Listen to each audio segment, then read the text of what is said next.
Hello everyone, this is Glenda. I've just done my second Thomas to Train. Last year I was just learning how to do fondant. This year I wanted to take it to a different direction. So I made a tunnel in the cake. I made the Thomas to Train 3D and I made the mountain.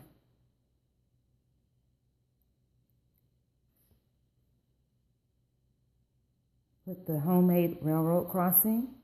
There's another tree there.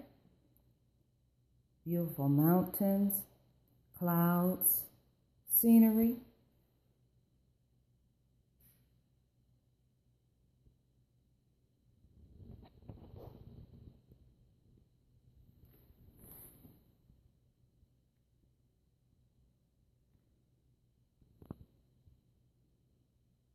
Let me show you an aerial view.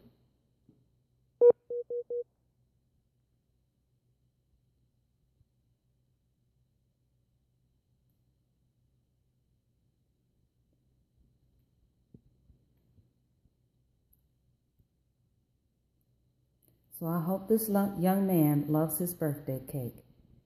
I hope you enjoyed watching my video. Thank you. You have a wonderful day. Bye.